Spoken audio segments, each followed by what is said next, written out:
Good morning to all of you. उम्मीद करता हूं कि आप सभी लोग अच्छे ढंग से होंगे, स्वस्थ होंगे और अपनी स्टडी हमेशा जारी रख रहे होंगे। तो ये हमेशा अपने स्टडी को जारी रखना चाहिए, क्योंकि ये निरंतर प्रयास से ही कोई भी चीज़ सफल हो सकता है। ठीक है, यदि सफलता पाने के लिए मुख्य रूप से दो तीन चीज़ों का ही आवश्यकता है। एक तो जो सबसे बड़ा चीज़ है वो अपने लक्ष्य के प्रति समर्पण होता है। लक्ष्य अर्थात कितने गंभीरता से अपने लक्ष्य को लिए हैं। यदि सुपरफिशियल तरीके से अपने लक्ष्य निर्धारित किए हैं, नहीं तैयारी कर रहे हैं, उसको कुछ मिल जाएगा, सफल हो जाएंगे, तो ऐसे नहीं होगा। लक्ष्य के यदि पूरी तरह से अंदर से उसको जुनून है उसके प्रति कि हमको पाना ही पाना है वो चीज़, तो पहला तो जो होना चाहिए कि यही जुनून होना चाहिए उसके लिए कि लक्ष्य हमको चाहिए ही चाहिए किसी भी हालत में। इसके साथ साथ स्ट्रेटजी होती है और अपना श्रम होता है। ठीक है, तो जो सबसे ज़्यादा बड़ा चीज़ होता है सफलता पाने के लिए, तो अपने लक्ष्य के प्रति जो दृढ़ विश्वास होना चाहिए कि वो चीज़ हमको चाहिए ही चाहिए, जुनून होना चाहिए। बाकी सारे चीज़ तो अपने आप ही आ जाती है। ठीक है, वो प्रयास जो कहा जाता है कि बहुत कठिन परिश्रम करें, कठिन परिश्रम करने की बहुत आवश्यकता नहीं पड़ेगी। वो खुद ही इतना मेहनत करवा देगा, लक्ष्य के प्रति अपना जो समर्पण होगा या जुनून होगा कि पता ही नहीं चलेगा कि हम कड़ा मेहनत कर रहे हैं या आसान मेहनत कर रहे हैं। ठीक है, तो अपने आप ही निरंतर उसमें प्रयास आदमी करता रहेगा। और एक स्ट्रेटजी होनी चाहिए, क्योंकि सही स्ट्रेटजी नहीं होगी, केवल आदमी मेहनत करता रहेगा, कड़ा परिश्रम करेगा, तो इससे कोई सफलता नहीं मिल सकती है। ठीक है, तो सफलता पाने के लिए मुख्य रूप से दो तीन चीज़ यही होना चाहिए कि एक तो लक्ष्य अपना सही होना चाहिए, जुनून होना चाहिए उसके प्रति।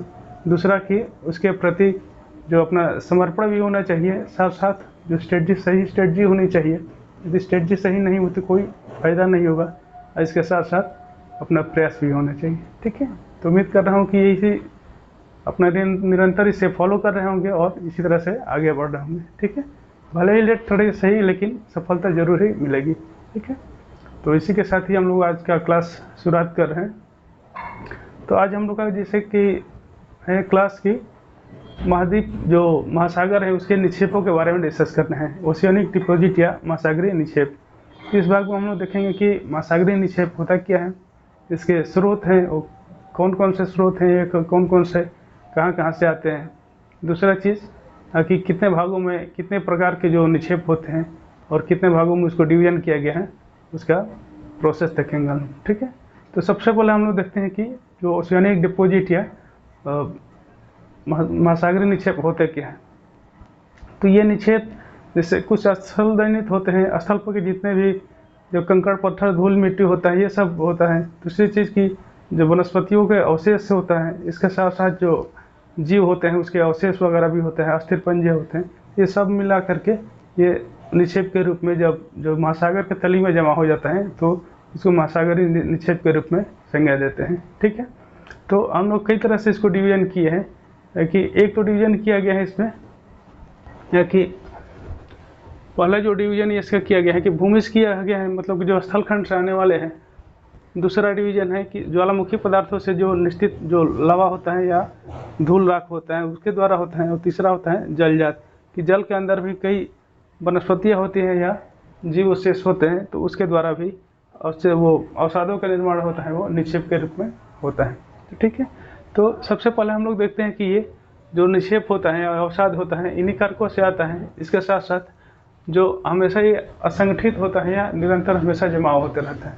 ठीक है, ऐसा नहीं है कि एक बार निक्षेप का जमाव हो गया तो फिर अब दोबारा निक्षेप नहीं आएगा या फिर अवसाद नहीं आएगा, निरंतर हमेशा जमा होते रहता है और परिवर्तित भी होते रहता है। ठीक है, और वो जो निक्षेप जमा हो रहते हैं कभी कभी भूगर्भिक हलचल के कारण से कभी काफ़ी चट्टान के रूप में भी परिवर्तित हो जाता है। ठीक है, सामान्य रूप से तो असंगठित होता है या ढीले मुलायम ही होता है, लेकिन कभी कभी से वो जो भूगर्भिक कारण से काफ़ी चट्टान के रूप में परिवर्तित हो जाता है। ठीक है, तो इसका हम लोग सोर्स देखते हैं कि सोर्स कहाँ कहाँ से आता है। इसका जो मुख्य सोर्स है नदियों द्वारा ही होता है, नदियों द्वारा, पवन द्वारा, सागरीय लहरों के द्वारा, ज्वालामुखी के द्वारा और हिमानी के द्वारा।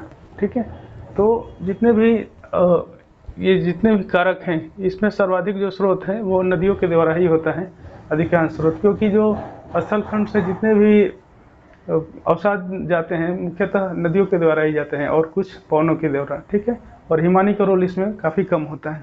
ठीक है, तो जो निक्षेप होते हैं मुख्य रूप से नदियों के द्वारा ही ले जाया जाता है, जो स्थल का निक्षेप है। और बाकी जो जो जल की जो महासागर में का भी निक्षेप है, जैसे अस्थिर पंजे होते हैं तो जीवों के, तो वो तो खैर महासागर में ही होते हैं, तो नदियों का उसमें योगदान नहीं होता, केवल स्थल खंड के जो अवसाद होते हैं उसके लिए नदियों का योगदान होता है। ठीक, तो ये रहा स्रोत।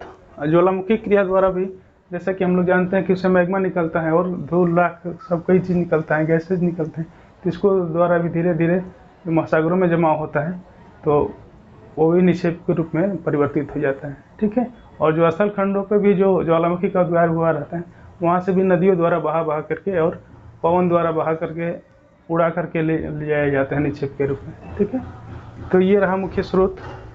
अब हम लोग इसको डिवीजन करते हैं स्रोत के आधार पे कि कितने स्रोत के आधार पे जो निक्षेपों का वर्गीकरण करते हैं। तो एक जैसे कि हम लोग बताया कि भूमि या स्थलीय जो होता है, ठीक है, जो स्थल खंड से अवसाद जाते हैं नीचे के महासागरों में जाते हैं। दूसरा ज्वालामुखी पदार्थ, और तीसरा ये जलज पदार्थ, मतलब कि महासागरीय भागों में ही वहाँ के जो जीव जंतु होते हैं या फिर जो वनस्पतियाँ होती हैं उसके द्वारा अवसाद के रूप में परिवर्तित हो जाता है। ठीक है, तो ये मुख्य रूप से तीन ही प्रकार के जो निक्षेप हैं। अब इसी को कई डिवीजन किया गया है, उसमें भी सब डिवीजन किया गया है, सब डिवीजन किया गया है। ठीक है, तो इसको थोड़ा सा काफ़ी कॉम्प्लिकेटेड है, इसलिए ध्यान से बारीकी से थोड़ा ध्यान दीजिएगा। ठीक है, तो बाकी बहुत कठिन नहीं है, केवल कॉम्प्लिकेटेड है, लेकिन एक बार समझ में आ गए तो फिर इसमें कोई दिक्कत नहीं है। ठीक है, तो हम लोग देखते हैं कि जो भूमिज या स्थल जन होते हैं वो इसमें कौन कौन से होते हैं। बजरी होता है, बालू होता है, सिल्ट, क्ले और पंख। ठीक है, ये 5 प्रकार के जो अवसाद होते हैं जो स्थलीय होते हैं, स्थल खंड से जो जाते हैं। ठीक है, ये आकार की दृष्टि से दिया गया है इसमें। ठीक है, सबसे जो बड़ा होकर बड़े आकार के होता है बजरी होता है, उसके बाद से बालू होता है, उसके बाद सिल्ट होता है। ठीक है, जो क्ले होता है तो काफ़ी मुलायम होता है और बारीक हो जाता है, और पंख तो बिल्कुल ही मुलायम हो जाता है। ठीक है, तो ये उसी क्रम से दिया गया है। और ये जो जमा हुआ है, ये इसका जो जमा होता है स्थलीय भूमि, इसका मात्र 100 फादन तक ही होता है। 100 फादन मतलब कि जो महाद्वीपीय मग्न तट है वहीं तक होता है, जो वहाँ से नीचे नहीं जा पाता है।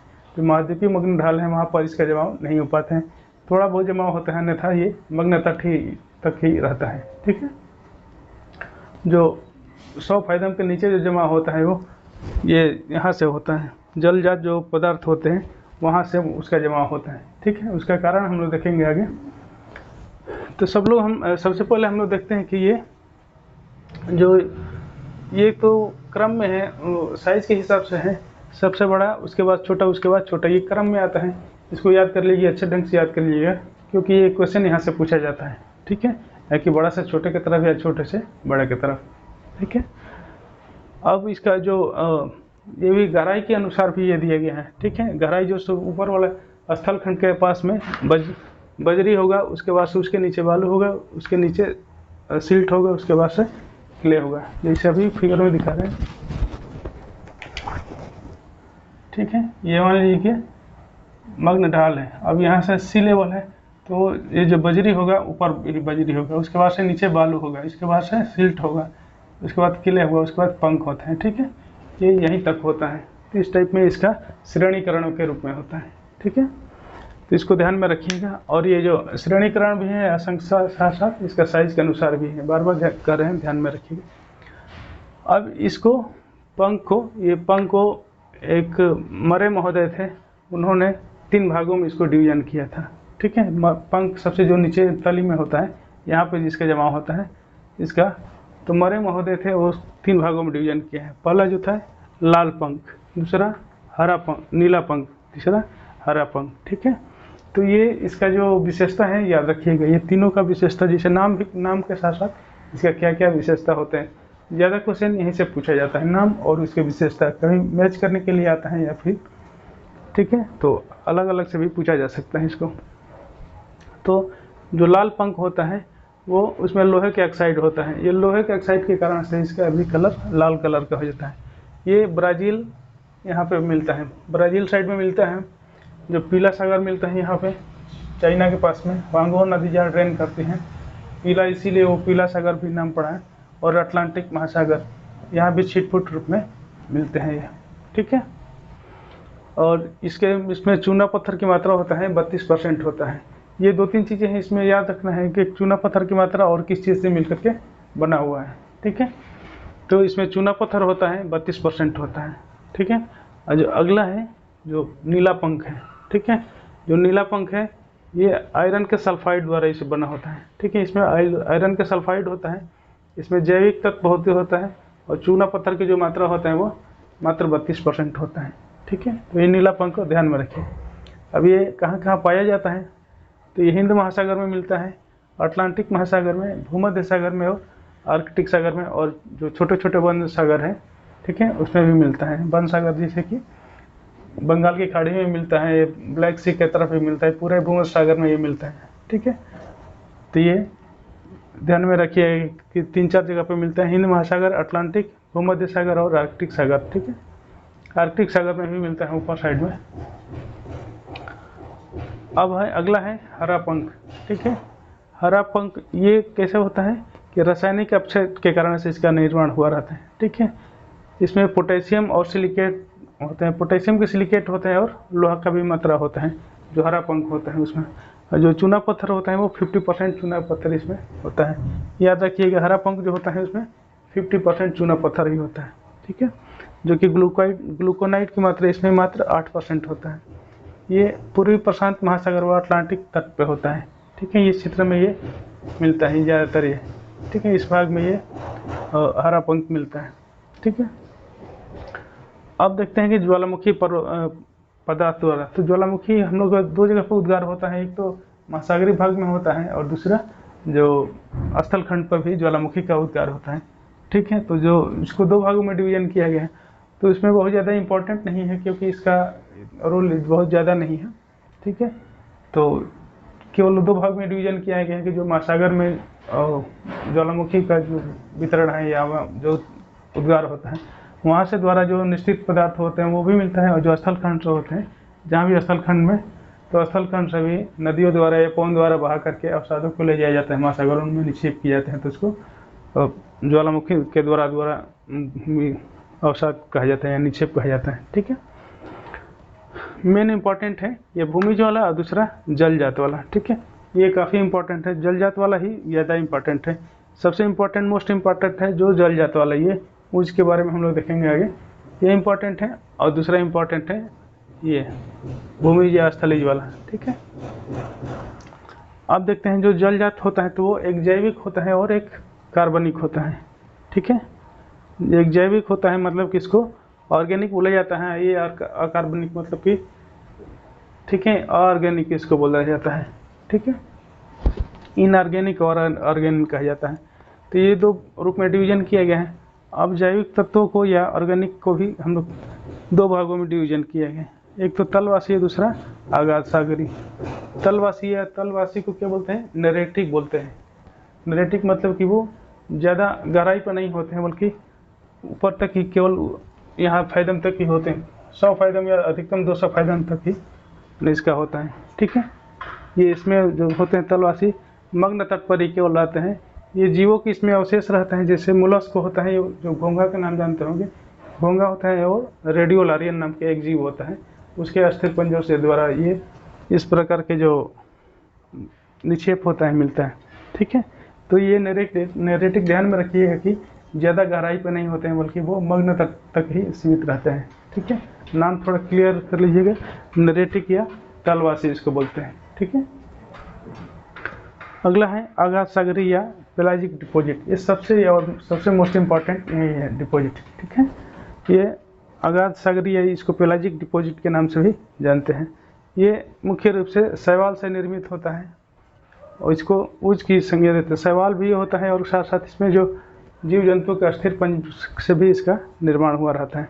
ये इसको जो पंख होता है इसको 2 रूपों में कहा जाता है। पंख को ऊज कहा जाता है, एक काफ़ी ये मुलायम टाइप का मिलता है तो ऊज के संज्ञा दिए जाते हैं। इस प्रकार के जो निक्षेप होते हैं, ठीक है, इसको ऊज को दिया जाता है। इस ऊज को 2 भागों में हम लोग डिवाइड किए हैं, एक चूना प्रधान ऊज और एक सिलिका प्रधान ऊज, ठीक है।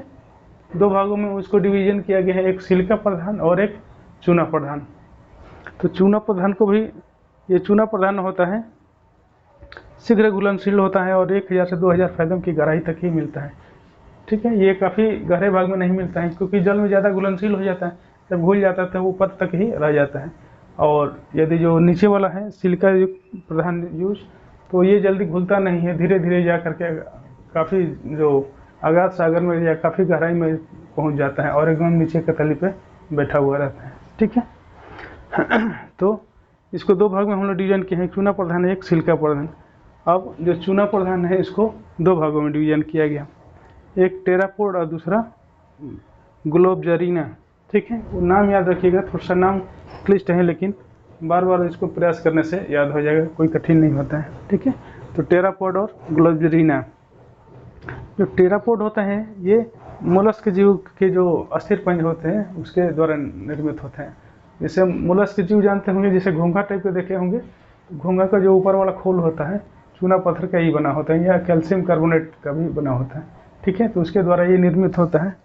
तो ग्लोबरीना नाम वो मोलस्क नाम जीव से होता है चूना पत्थर, इसमें चूना पत्थर की मात्रा 80% तक ही होता है। ठीक है, क्योंकि पूरी तरह से वो चूना पत्थर का ही बना होता है उसका खोल। ये अयनवर्ती क्षेत्र के जो गर्म जल होता है उसमें ही ये मिलते हैं। ठीक है, तो सामान्यतः अयनवर्ती क्षेत्र में गर्म जल ही होता है, कहीं कहीं पे केवल ठंडी जलधारा होता है, लेकिन अन्यथा ये गर्म क्षेत्र में मिलते हैं। तो लगभग सभी जगह पे ये जो टेरापोड है मिलता है। ठीक है, ये मूंगे वाले क्षेत्रों में ज़्यादातर मिलते हैं। ठीक है, यहाँ पे ओजोस और कनारी द्वीप और एंटिलिस द्वीप में मिलते हैं। यहाँ पे जैसे यहाँ पे ओजोस द्वीप है अटलांटिक महासागर में, कनारी भी यहीं पे है। ठीक है, कनारी आइलैंड यहाँ पे मिलता है और एंटिलिस आइलैंड, ये 3 जगह पे मुख्य रूप से मिलते हैं ये। ठीक है, मूंगे वाले क्षेत्रों में। तो ये रहा टेरापोड उज। अगला है ग्लोबजरीना उज। ठीक है, ये क्या होता है कि ग्लोबजरीना नाम के एक जीव होता है, ये फोरामिनिफेरा संघ से संबंधित है। जो बायोलॉजी में हम लोग पढ़े होंगे तो उसमें ये फोरामिनिफेरा संघ से संबंधित होता है। ये एक जीव होता है ग्लोबजरीना, इसी के अस्थिर पंजों से ये इसका निर्माण होता है। इसमें ग्लूकोनाइट की मात्रा सर्वाधिक होती है। ठीक है, उसके बाद इसमें क्वार्ट्ज भी होता है और अवरव का भी मात्रा मिलता है, लेकिन सर्वाधिक ये ग्लूकोनाइट का ही होता है। ठीक है, ये ध्यान रहे हमेशा। ये जो इसका जो विस्तार है 2000 से 3000 फैदम गहराई में मिलता है। ठीक है, 2000 से 3000 फैदम की गहराई में। ये शीतोष्णकटिबंधीय में क्षेत्र में मिलता है, लगभग मध्य अक्षांश क्षेत्र में। ठीक है, यहाँ पे दोनों तरफ मध्य अक्षांश क्षेत्र में सामान्यतः मिलता है। इसके अतिरिक्त हिंद महासागर के पूर्वी दोनों तट पर मिलते हैं। ठीक है, ये इस साइड में मिलता है और सबसे ज़्यादा इस साइड में मिलता है। ठीक है, ज़्यादा ये इंडोनेशिया साइड में बंगाल की खाड़ी लेकर के जो ऑस्ट्रेलिया है इसके आसपास ही पूरे क्षेत्र में ये मिलता है। ठीक है, पूर्वी क्षेत्र में ज़्यादा विस्तृत है, पश्चिमी क्षेत्र के भी अपेक्षा। इसमें चूना पत्थर की मात्रा होता है 64% होता है, जबकि सिलिका की मात्रा 1.6% होता है। ठीक है, तो चूना पत्थर की इसमें ज़्यादा होता है, क्योंकि चूना प्रधान है तो स्वाभाविक सी बात है कि चूना पत्थर की मात्रा ज़्यादा होगा। ठीक है, याद रखिएगा कि इसमें टेरापोड में 80% होता है और ग्लोबजरीना में 64% होता है। ज़्यादातर क्वेश्चन इसी से पूछेगा। ठीक है, अगला है सिलिका प्रधान। अभी तो हम लोग चूना प्रधान देख रहे थे, अब सिलिका प्रधान उज देखेंगे। तो सिलिका प्रधान होता है, ये कम घुलनशील होता है, जैसे कि बता रहे थे कि ये घुलनशील कम होता है, इसलिए ज़्यादातर गहराई तक धीरे धीरे पहुँच जाता है। ठीक है, तो ये जितना भी मिलेगा गहराई तक ही मिलेगा। इसको भी दो भाग में बांटते हैं, एक रेडियोलारियन और दूसरा डायटम। दो भागों में इसको भी बांटा गया है सिलिका प्रधान उज को। रेडियोलारियन क्या होता है, ये रेडियोलारिया नामक एक जीव होता है, उसके द्वारा मिलता है। डायटम होता है और फोरामिनिफेरा के अवशेष भी होते हैं। ठीक है, डायटम एक पौधा टाइप का होता है। ठीक है, ये डायटम पौधा के द्वारा ये भी इसका भी निर्माण होता है।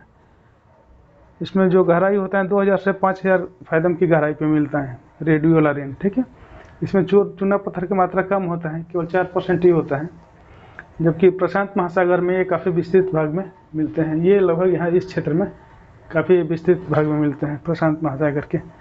हिंद महासागर पूर्वी तट पे मिलता है, जबकि यहाँ भी ये मिलते हैं। ठीक है, पूर्वी तट अटलांटिक महासागर में छिटपुट रूप में इस भाग में मिलते हैं। तो रेडियोलारियन है अटलांटिक महासागर में छिटपुट मिलते हैं, लेकिन प्रशांत महासागर में काफ़ी विस्तृत क्षेत्र में मिलता है। ठीक है, ये देखेंगे कि पूरा जापान से तट से लेकर के पूरा ये इसी से भरा हुआ है। अगला है डाइटम। ये डाइटम एक सूक्ष्म पौधा ही होता है, शैवाल टाइप का ही होता है। तो सूक्ष्म पौधों के इसके अवशेष द्वारा इसका निर्माण हुआ रहता है। ये सामान्यतः उच्च अक्षांशों में ही मिलता है या उच्च अक्षांशों के गहरे भाग में मिलता है। कुछ तो आर्कटिक क्षेत्र में भी मिलता है और ये अंटार्कटिका ही इसके पूरे चारों तरफ से घिरा हुआ है। ठीक है, जो डाइटम उज है वो अंटार्कटिका ये महाद्वीप है, इसके चारों तरफ से पूरी तरह से घिरा हुआ। ठीक है, इसको जो गहराई होता है 600 से 2000 फैथम की गहराई पे मिलता है ये। ठीक है, अंटार्कटिका के चारों ओर है। इसका चूना पत्थर की मात्रा इसमें 3 से 30% ही होता है केवल। ठीक है, और ये स्थल के पास लाल कलर का होता है, जबकि दूर जाने पे ये मटमैला या पीला कलर का हो जाता है। ठीक है, तो ये डाइटम जो उज होते हैं इसकी विशेषता होता है। अब देखते हैं कि अकार्बनिक। ठीक है, ये तो अभी हम लोग कार्बनिक देख रहे थे, अब अकार्बनिक देखेंगे। अकार्बनिक या इनऑर्गेनिक। ठीक है, इसमें जो केमिकल प्रोसेस से ज़्यादा होता है। तो इसमें है जैसे ताप परिवर्तन के द्वारा इसमें रासायनिक परिवर्तन होते हैं, क्योंकि ये पूरी तरह से इनऑर्गेनिक होता है। और इनका ऑर्गेनिक जानते हैं कि ये पूरी तरह से ये रासायनिक रूप से ही परिवर्तित होता रहता है। तापमान बढ़ाने घटाने से भी इसका असर पड़ता है। ठीक है, तो इसमें मुख्य रूप से सिलिका है, आयरन है, मैग्नीशियम के जो निक्षेप होते हैं, फिर फास्फेट पाए जाते हैं, पाइराइट पाए जाते हैं और डोलोमाइटिस निक्षेपों में मिलता है। ठीक है, अब उसमें ही है लाल मृत्तिका, जो अकार्बनिक का ही एक पार्ट है, जो लाल मृत्तिका नाम का एक होता है। ये भी निक्षेप है, ये अधिक गहराई में मिलता है। ठीक है, गहराई में अधिक क्षेत्र में विस्तृत है। जो पूरे विश्व का सर्वाधिक जो क्षेत्र में निक्षेप पाया जाता है वो लाल मृत्तिका ही है। ठीक है, तो यदि कहीं पूछा जाए कि सर्वाधिक विस्तृत क्षेत्र पर कौन सा निक्षेप पाए जाते हैं तो वो लाल मृत्तिका ही है। ठीक है, काफ़ी विस्तृत क्षेत्र में है। ये कोमल होता है, लचीली होता है और चिकनी होता है, काफ़ी मुलायम भी होता है। ठीक है, इसमें एल्यूमिनियम के सिलिकेट व लोहे के ऑक्साइड सर्वाधिक मात्रा में मिलते हैं। ठीक है, इसीलिए लाल कलर हो जाता है। जो जहाँ पर लोहा की ऑक्साइड की मात्रा ज़्यादा होगा तो वो लाल कलर का हो जाएगा। ठीक है, इसका जो गहराई या विस्तार होता है 2700 फैथम से अधिक गहराई में ये मिलता है। ठीक है, और ये सभी महासागरों में मिलता है। अटलांटिक महासागर में 40 डिग्री उत्तरी अक्षांश से लेकर के 40 डिग्री दक्षिण अक्षांश तक भी ये मिलता है। ठीक है, सामान्यतः ये दोनों प्रशांत महासागर में भी ज़्यादा मिलता है ये। ठीक है, तो ये सभी महासागर में मिलता है, लेकिन मुख्य रूप से ये 40 डिग्री जो अटलांटिक महासागर में मिलता है, 40 डिग्री उत्तरी अक्षांश से 40 डिग्री दक्षिणी अक्षांश के बीच में इस भाग में मिलता है। ठीक है, तो यहाँ से क्वेश्चन लगभग फैक्चुअल ही ज़्यादातर क्वेश्चन पूछे जाएंगे, कॉन्सेप्चुअल बहुत कम पूछे जाएंगे। और जो उसमें भी ये इम्पोर्टेंट जो ऊज वाला सेक्शन है, ये जलजात जो वाला सेक्शन है, जलजात में भी जो ऊज वाला सेक्शन है ये काफ़ी इम्पोर्टेंट है, यहीं से क्वेश्चन ज़्यादातर आता है। ठीक है, यदि क्षेत्रफल का दृष्टि से क्रम पूछ लिया जाता, ये सबसे सर्वाधिक क्षेत्र पे लाल मृत्तिका है, उसके बाद से ग्लोजुरिना है, उसके बाद से डाइटम है, उसके बाद रेडियोलारियन है, उसके बाद से टेरापोड है। ठीक है, तो ये अच्छे ढंग से याद कर लीजिएगा। ये विशेष रूप से ऑप्शनल में ही पूछे जाएंगे, चाहे असिस्टेंट प्रोफेसर के परीक्षा में पूछा गया है, यूजीसी नेट जेआरएफ के परीक्षा में ये पूछा जाएगा। ठीक है, सामान्य अध्ययन में नहीं पूछा जाएगा, केवल एक पूछा जा सकते हैं कि सर्वाधिक जो विस्तृत क्षेत्र में कौन सा निक्षेप है। ठीक है, तो इसमें उस ढंग से इसको अरेंज कर दिए हैं, सारा याद कर लेंगे तो अच्छा ही रहेगा। ठीक है, सारा याद रहेगा तो ये कहीं से भी क्वेश्चन पूछा जा सकते हैं, आप लोग कर सकते हैं।